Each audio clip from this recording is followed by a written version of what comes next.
So our next speaker is Bill Magwood. He's the Director General of the Nuclear Energy Agency of the Organization for Economic Cooperation and Development, and he flew in from Europe for this meeting. We're honored to have him. He's a former member appointed by the President of the United States to the Nuclear Regulatory Commission, and also previously served as Director of Nuclear Energy for the U.S. Department of Energy. Today he will be speaking about nuclear energy, challenges and opportunities for a low-carbon future. Bill?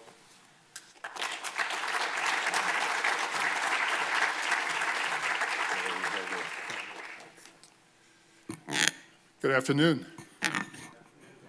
Good. Still awake? All right, good. All right.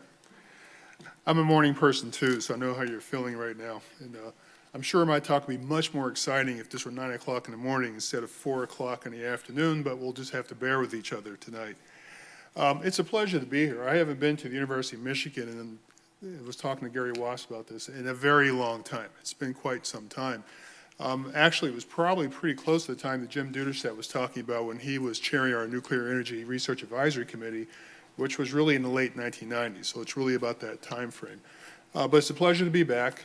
It's the first time I've been in this nice green room, but it's kind of a pretty place to give a speech, so I'm glad to be here. As you heard in my resume, I'm formerly a commissioner with the U.S. Nuclear Regulatory Commission, formerly ran for quite some number of years the Office of Nuclear Energy at the Department of Energy, and been often confused with Pete Lyons, who's going to speak tomorrow, because we kind of have this, we were usually mistaken to be the same guy. They say, you know, the guy that ran the Nuclear Energy Office for a long time, former commissioner, beard, glasses, that's that guy, right? So, we're often confused, so if you get confused tomorrow, it won't be me talking, it'll be Pete, so just keep that straight. Now, I've been living in Paris for the last couple of years, and people often ask me, what is the difference between living in Paris and living in Washington? And I've been able to boil it down to a very simple example. How many of you have been to Paris or spent any significant time in Paris? For those of you who have been in Paris, you know Parisians love their dogs, right? And they love their dogs, but they don't really love what comes out of their dogs, because they sort of leave it on the sidewalk. So if you live in Paris, you develop a really good skill of kind of walking with your head down to, you know, avoid. And that doesn't happen in Washington. In Washington, you always have to keep your head up, because when you're at congressional hearings, it's coming at you from, yeah. Right, Pete? So it's been a real pleasure. And I now run this agency, the Nuclear Energy Agency. I want to give you just a very quick background on the NEA. The NEA was created originally as an organization of European governments back in the 1950s, basically a part of the Marshall Plan to bring nuclear technology to Europe as a part of rebuilding Europe after World War II. Today, however, it's a global organization. We have 31 member countries. Essentially, our members are the countries that have the most advanced, most well-developed nuclear infrastructures in terms of nuclear safety, nuclear research, use of nuclear power, and use of other nuclear technologies. We operate through a series of committees, standing technical committees where experts from around the world are brought together to solve difficult problems. As you see, there are the flags of 31 countries, ranging from the United States, obviously, and France, which have large nuclear infrastructures, to countries like Germany, who are phasing out nuclear, Austria, which has never had nuclear, and countries like Turkey, for example, which are planning to build their first new nuclear power plants ever. So we have a pretty good distribution of advanced countries. Here's just a snapshot of the committees that we work with, looking mostly at nuclear safety. Nuclear safety is our highest priority, but also radioactive waste, radiation protection, nuclear law, development of new technologies, nuclear science, and we also have something called the data bank, which collects computer programs and nuclear data that are used around the world. Just to give you a sense of what the committee structures look like, within one of our committees, Nuclear Science Committee, you see there's a variety of working groups and working parties, and these are experts, science experts who come around the world and really focus on specific areas of technology and science. For example, we have an expert group on multi-physics experimental data, which is something that we've been following very closely, looking at how do you bring all the different aspects of physics together to be able to understand what's happening in nuclear processes. So just a variety of things, including joint projects, which are listed on this slide. We have 21 joint projects right now, looking at a wide range of nuclear research, nuclear technology, nuclear waste issues.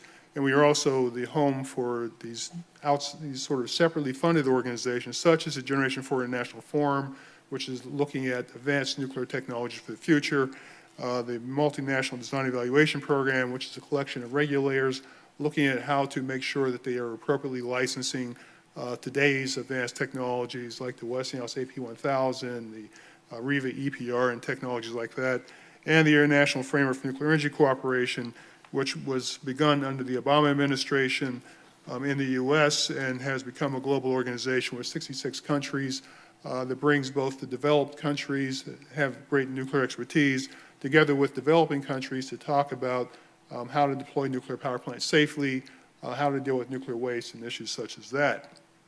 Now, with all these people who come together, as you can imagine, the issue that we're talking about today comes up quite frequently.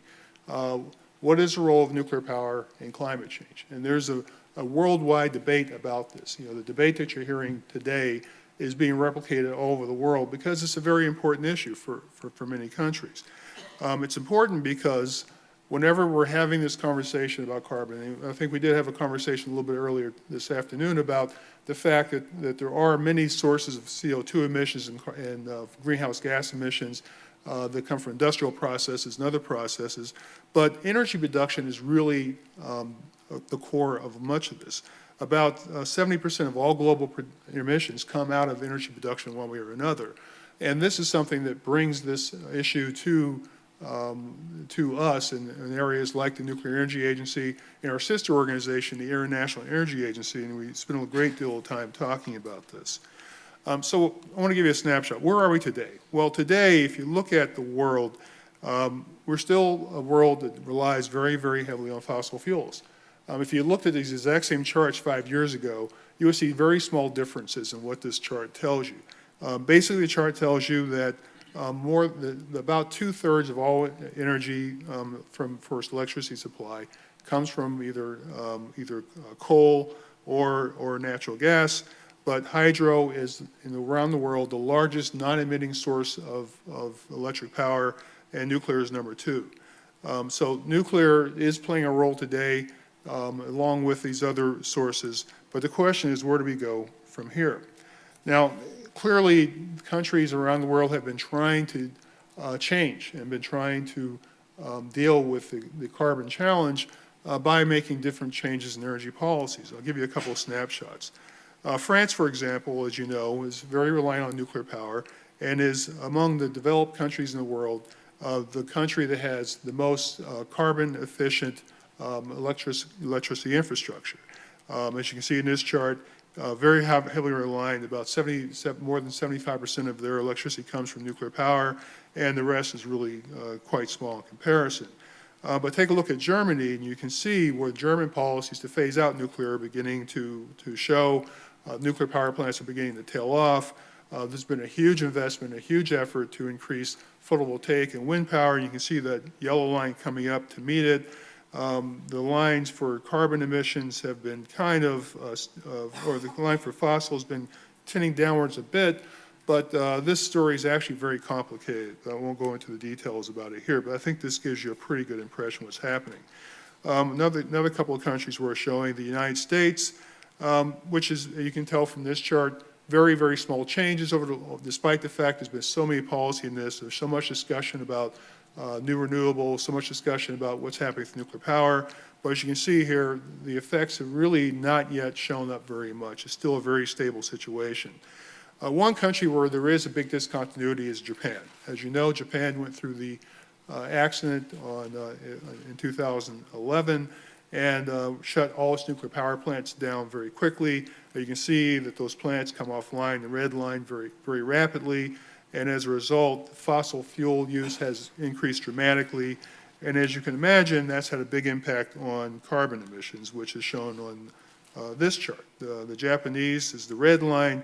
You can see it's the only country that actually shows a significant increase in CO2 emissions. That seems to be where things are going to be for quite some time. The nuclear plants are coming back online, but very, very slowly. The United States, the blue line, trending downwards, but that has a lot more to do with not so much that we were bringing renewables on board, but really because of fuel switching, shutting down coal plants, bringing natural gas online, and also, quite frankly, a great deal of deindustrialization in the last 5 to 10 years. Europe has had considerable progress, I think. I think of all the countries, I think that the real progress in becoming more efficient has been shown in OECD Europe. They've worked very hard to become more efficient, but at the same time, they also have been going through very slow economic periods and also a certain level of deindustrialization. Meanwhile, down there at the green line at the bottom, France is sort of happily moving along at very, very low levels of carbon. And this sort of gives you a pretty good snapshot of where the world is today. But obviously, the reason we're here talking isn't about where we are today, but where we want to go tomorrow. And all of you are familiar with COP21 and the desire the countries have expressed to limit greenhouse gas or global warming to 2 degrees C over pre-industrial levels. And as you know, and I think in previous conversation, you heard that the real goal for many people has been 1.5, but 2 is really the number that most of the economists have been talking about, because as I talk to the economists, they think, I guess they would say, take issue with the previous conversation. They think it's already too late to get to 1.5. But I'm not going to argue that, because that's not my conclusion. That's what I hear from some of the economists. So the economists really have focused much more on the 2 degrees C. So how do you get to 2 degrees? And so this is something that we work very closely with our sister organization, the International Energy Administration, to talk about. And what they have done in response to that question is they've put together a scenario. Again, not a projection. I don't believe in projections. I agree with the earlier speaker this afternoon. Projections are almost always wrong. I don't think they have a great, I think they're good for conversation, but not good for planning purposes. But let's talk about scenarios. And what the IEA has put together is what's known as a 2 degree scenario. And this is kind of a snapshot of what the 2 degree scenario shows you. If you take 2012 as a base case, this is where we were in 2012, at 533 grams per CO2 per kilowatt. Mostly you see dominated by fossil fuels with some renewable, some nuclear, and other sources. If we were to do nothing and everything were to continue on the trend lines of the past, that would be the 6 degree scenario that's shown in the middle there, with very high levels of carbon emissions, very high use of fossil fuels. But in order to try to constrain that case, what IEA did was look at the economic approach of how would you actually achieve the 2 degrees C scenario, which is the last one here. And as you can see, it's a multivariate bar. But I'm not going to dwell on this one. I'm going to skip to this one, which I think is a little bit more illustrative.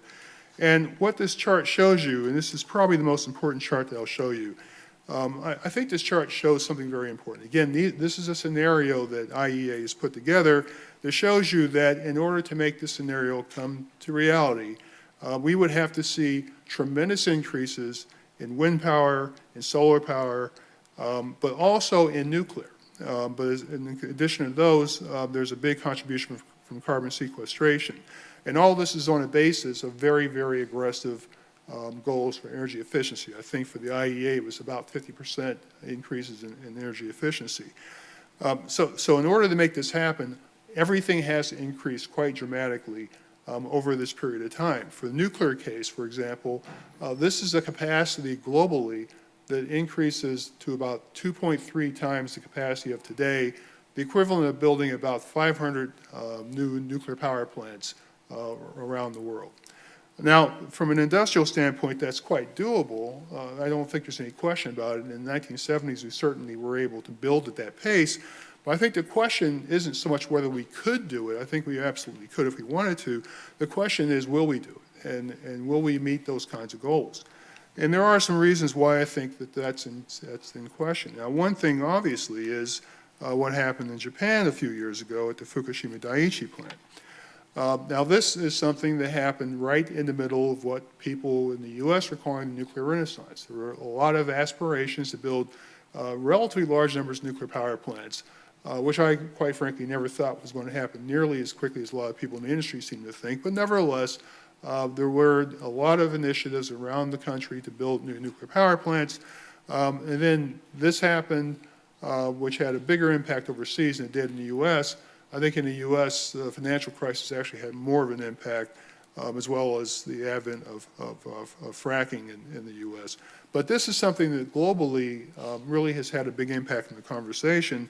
And people ask, is nuclear power safe enough to expand to the degree that would be necessary to meet the 2 degrees C scenario?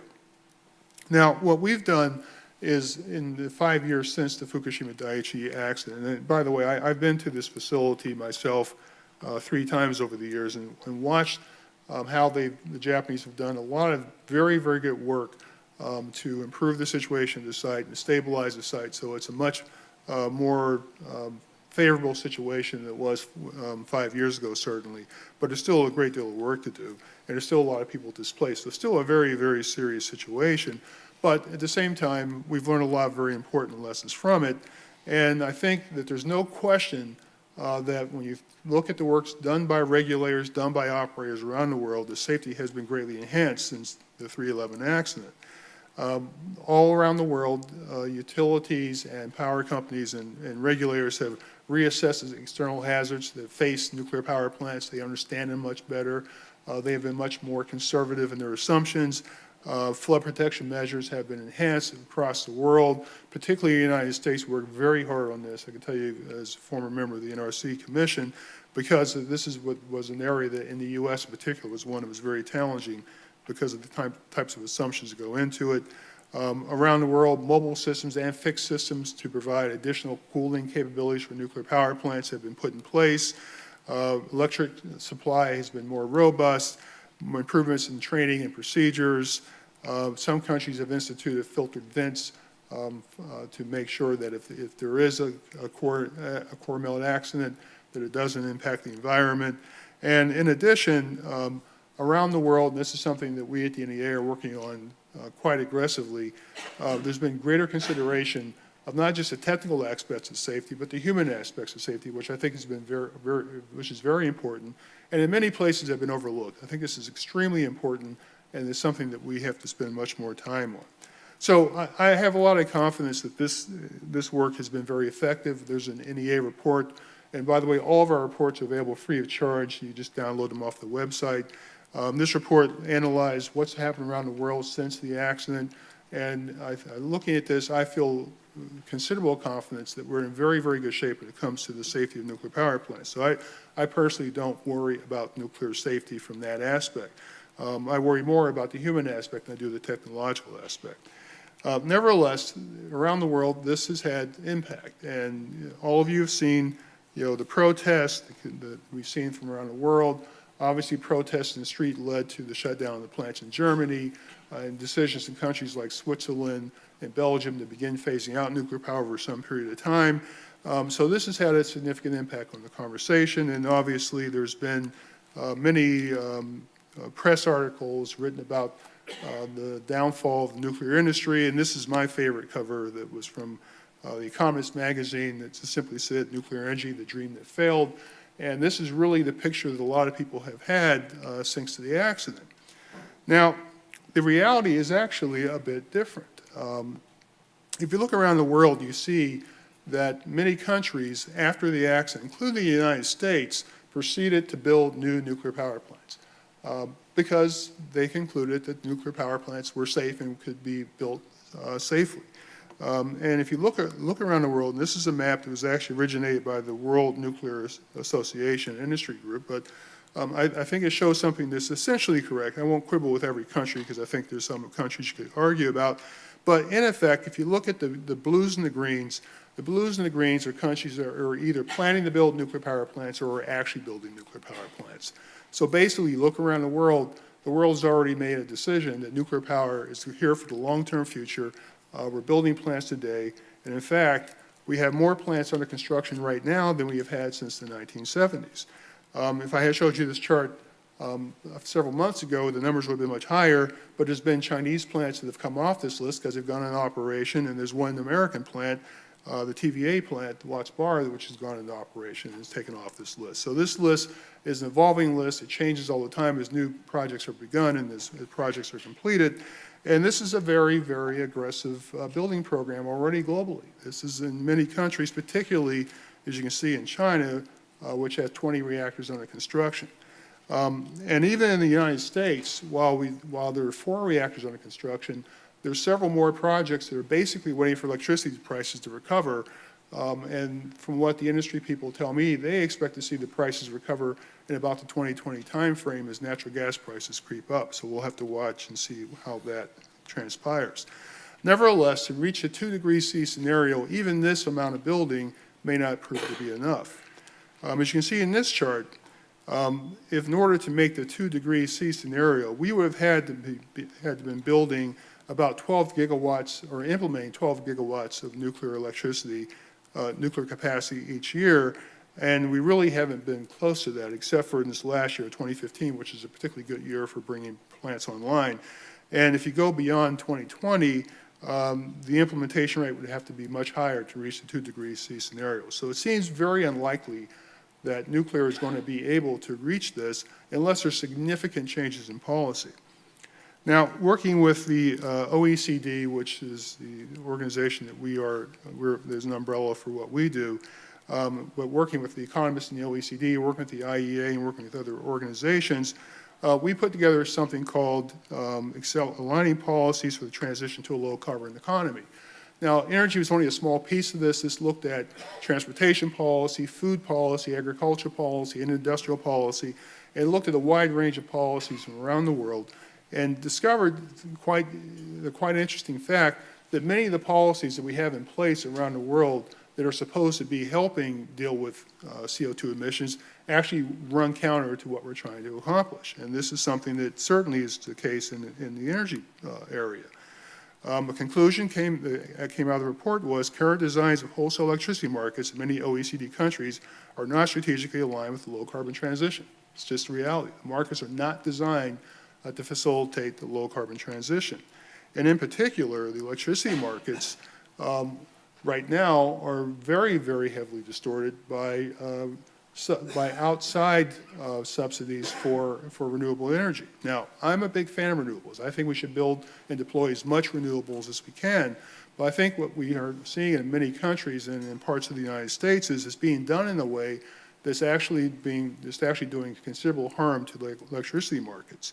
The most important bullet, I think, is the last one. The automatic market financing of variable renewables, such as wind and solar, creates overcapacity but just contributes little to security of supply due to the variability and absence of dispatchability. And this next slide gives you a pretty good look at that. Now, in this slide, I won't go through this in a great deal of detail just to save time, but what this graph basically tells you is if you transition, I don't know if we have a laser pointer on this, do we? Yes.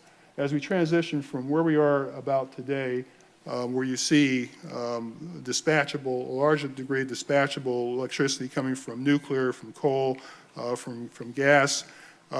As that's changed through the introduction of large amounts of renewable, what you're seeing is it's so much that you're displacing coal and gas, you're really displacing nuclear to a large degree. You can see how the nuclear has actually decreased because for the fossil fuel plants, it's easy for them to simply be taken offline when electricity prices are low. So if you have a natural gas plant, electricity prices go negative, you just shut the plant off and you wait for the prices to come up.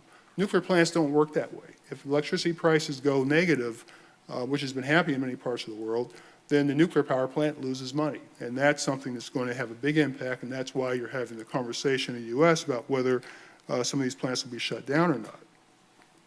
Now, we've looked at this in different ways over the years, and I won't go through all these reports in any detail, but we've done a lot of analysis on the economics of this, a lot of it in cooperation with the International Energy Agency.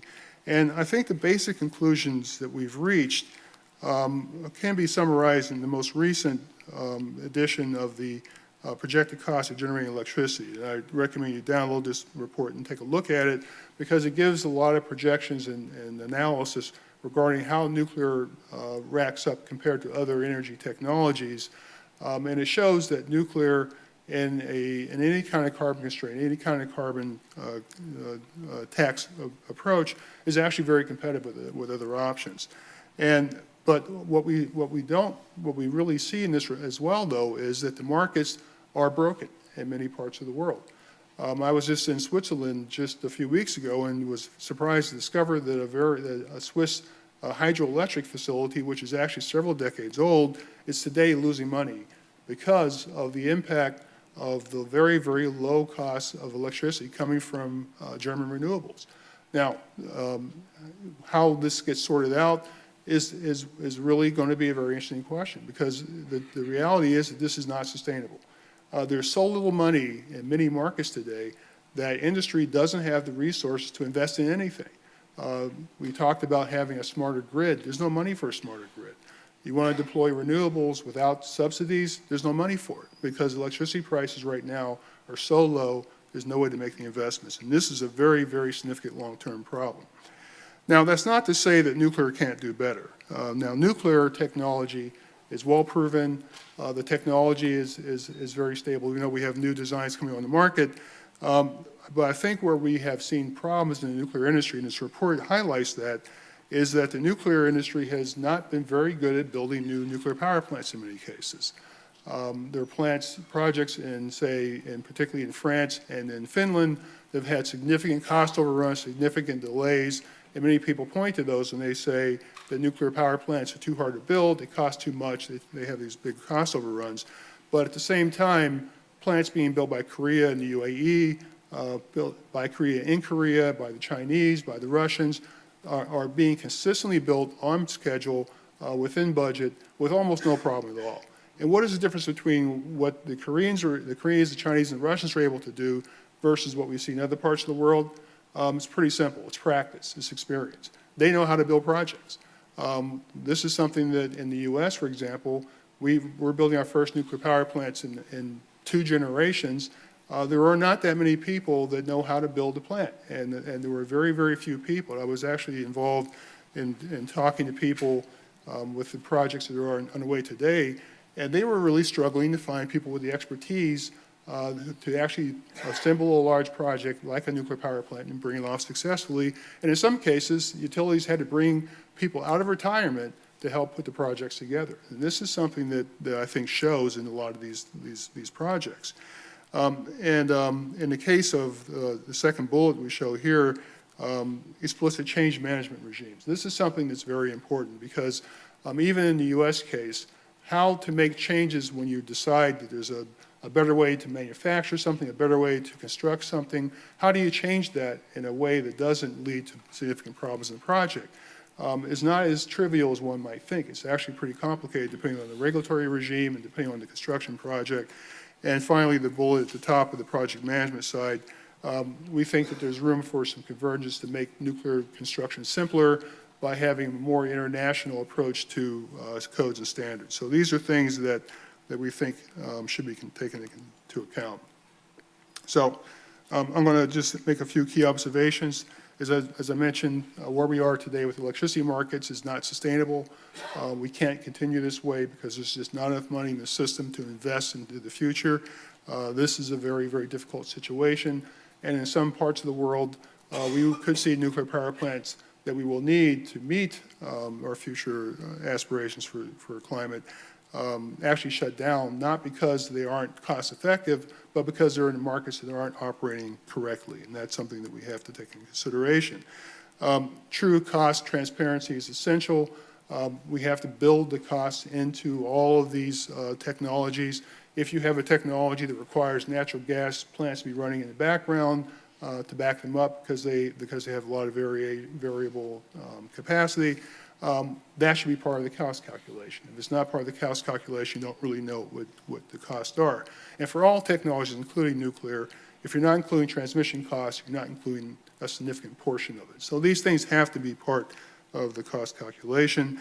But the right approach really is to give price signals to the market so the market makes the right decisions. I think renewables will do very well with the right kind of price signals. We had and I used to be a big critic of the idea of carbon tax. I've kind of come around on it because I think that the other approaches are actually worse. I think we're actually doing real damage to ourselves.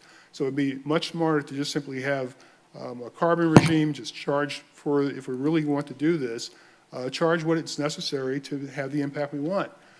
Now we have to recognize that's going to be very, very disruptive, because it's not going to be, $5 a ton of carbon. It's going to be probably more like, $60, $70, $80, $90.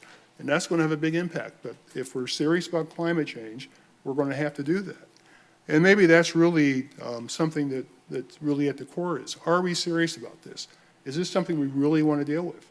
And if it is, then we're not really taking the steps today to get there. Whether you want to have a wind, water, solar approach, or approach that uses all the above, whatever your approach is, we're not going to get there the way we are today. And that's just the reality of it. I would also say that for nuclear, the private sector can certainly do more, and I've talked about some of these things, but I think there's also some technical things. Jim Duderstadt in his remarks mentioned, advances in technology. And I think that's an area where we can do a lot more. I think there are nuclear technologies, high temperature gas reactors, which can play a very important role in providing clean water, in providing process heat, and working with industrial processes, but also much more near-term technologies, such as some of the small modular reactors, I believe have the potential to be game changers, almost as significant as fracking has been over the last decade. Some of these technologies, and it's not because of where they're deployed, it's really because of the nature of the safety case. Some of these technologies are so safe that the discussion that's taking place now at the NRC is, do we need to have any kind of emergency preparedness at all at these plants? And right now, the belief is by both on the regulatory side, which is still waiting for the applications, and on the industry side, is we may not need to have offsite emergency preparedness for these reactors because they're so safe. That's a game changer. Also, the cost could be a game changer. The cost of these reactors are significantly less than the cost of central station nuclear today. That could be a game changer. And on top of that, these are much more flexible technologies we've ever seen. These are technologies that can ramp up and down very flexibly depending on what the grid situation is, and that's a significant asset. So we'll see if these technologies are actually able to meet their promise. And if they are, perhaps nuclear will play a much bigger role than we're projecting here. But the technologies have to be proven, and that's yet to have happen. So with that, I will have quickly concluded, because I think that will help get us back on schedule, and look forward to answering any questions you have. And I'll end with a picture of our beautiful new headquarters, which we moved into just a few months ago. If you ever come to Paris, come visit us. We'll give you some wine. You can sit on our balcony.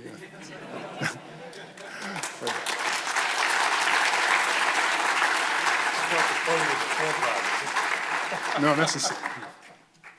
We have time for a couple of questions. So, yes, Hi, my name is Jim McInnes. An awful lot of the renewable advocates have been advocating for a carbon tax, as you know. When I talk with the nuclear folks from the nuclear industry, I kind of hear silence. I'm not really hearing the industry stepping up and advocating for a carbon tax, which I think, as you propose, would be beneficial for everyone. What's it going to take to get the industry to be more aggressive on that, and to work with the legislature, to really take an active role with the legislators to get a carbon tax in place? Well, again, it comes down to that question I asked. Are we serious about this?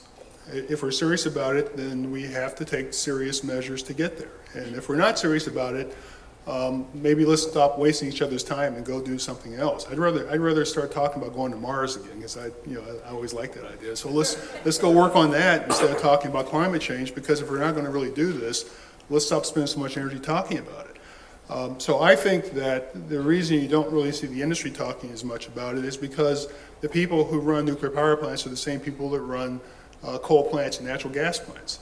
And so they're all the same people. So in this term nuclear industry is really always, in my view, been kind of a strange term anyway, because there really is there's very, very few companies that are only making in the business of nuclear power.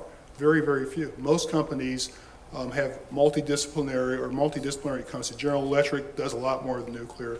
Westinghouse is an exception. Westinghouse is fully focused on nuclear. They're probably one of the few companies that could say that about. So the industry itself, it really isn't going to be a big advocate for that.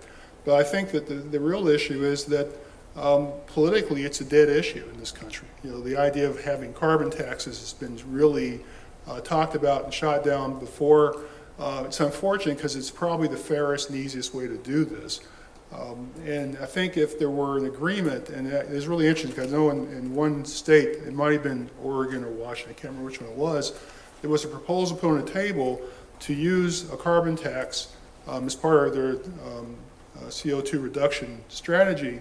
And the idea was to use the proceeds from the tax to reduce the income tax. And so it would be revenue neutral.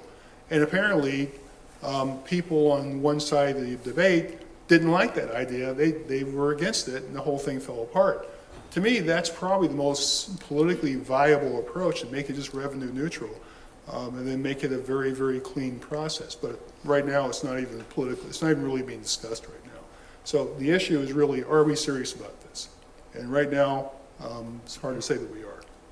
We'll take the two quick questions from over here. Hello, Michael Keegan. You're coming from an international organization, and the day you arrived, the chair of the NRC arrived to the U.S. There was a nuclear plant in Callaway which was canceled because of foreign ownership concern. Is foreign ownership something that you advocate or don't advocate? And I heard earlier today that nuclear power would do well in a regulated market. So I'm wondering about foreign ownership. Is that something we should advocate or not advocate? Well, the issue is actually, this is really funny because, when I was on the NRC, this issue came up and we talked about it quite a bit. And it really just comes down to what's in the law. The Atomic Energy Act has very, very clear language that talks about foreign ownership. Basically, it says you can't do it. And there's been a lot of people debating whether there's some gymnastics you can come up with to get around it. My position was the law is simple. If you want to change the law, go to Congress, have Congress change the law. That was always my view of it. I know other people had different views, but that was my view. I don't think there's a real problem with foreign ownership. I think that I think it's very, very difficult to argue that if France wanted to build a nuclear power plant in the United States, that's somehow more dangerous than having a U.S. company do it. I think it's hard to argue that.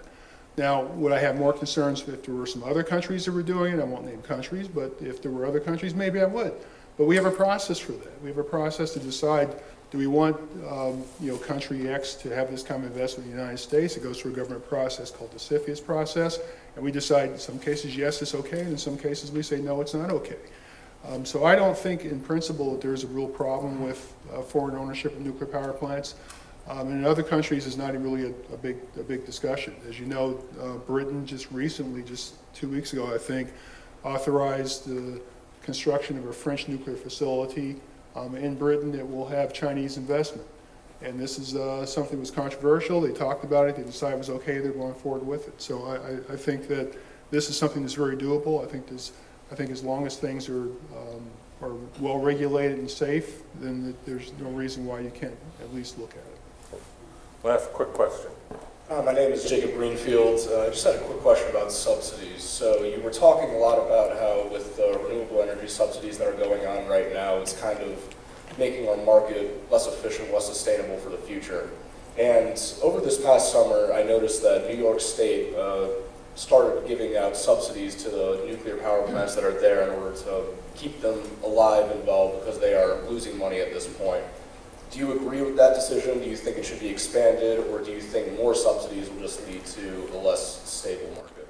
Well, I wish we could get rid of all the subsidies myself. My view is to have a level playing field, have everybody compete on the same basis, and that's really the best approach. I think what happened in New York was just there was a recognition of the reality that they were going to lose those plants if they didn't take action. When I was on the NRC, there was a plant in Wisconsin, the Kewaunee plant, that was shut down.